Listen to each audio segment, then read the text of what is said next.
Campaigners have called for an urgent review of Scottish sentencing guidelines after a rapist was given community service instead of a jail term. 21-year-old Sean Hogg avoided prison for the rape of a 13-year-old girl in a park in Midlothian when he was 17.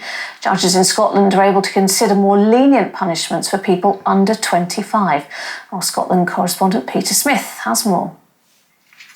This is the case of a man who walked out of court, not after being acquitted, but after being found guilty of raping a 13-year-old girl. Instead of going to prison, 21-year-old Sean Hogg has been sentenced to 270 hours community service.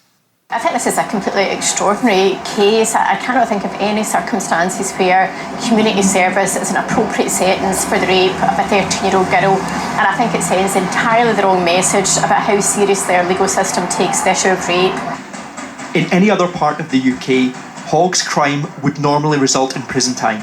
But as of January last year, Scotland has new sentence guidelines for anyone convicted while they're under the age of 25. The understanding that the brain is not fully developed until the late 20s, this guideline calls for young people to be treated more leniently than a fully developed adult.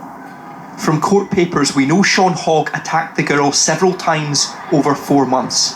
He threatened her, seized her wrists, forced her to carry out a sex act and raped her in a park. Sean Hogg now lives out in the community here in Lanarkshire. He's never shown any remorse. He has never apologised to his victim. In fact, his senior counsel indicates he still intends to appeal. And so this is now an attempt to rehabilitate a rapist who does not accept he has done anything wrong. Scotland's new First Minister was today asked if these sentencing guidelines are still fit for purpose. I don't think we should judge our commitment to rehabilitating offenders based on one sentencing decision. I can understand, of course, the reason why you asked the question. But I think it's right that we do everything we possibly can to ensure people just don't end up in the revolving door, going from prison to court, back in the community and back into prison. Today we went to the address we believe Sean Hogg is now staying. There was no response. But there may now be a response from Scotland's Public Prosecution Service. An appeal from the Crown Office could still see Sean Hogg behind bars. Peter Smith, ITV News, Lanarkshire. There is plenty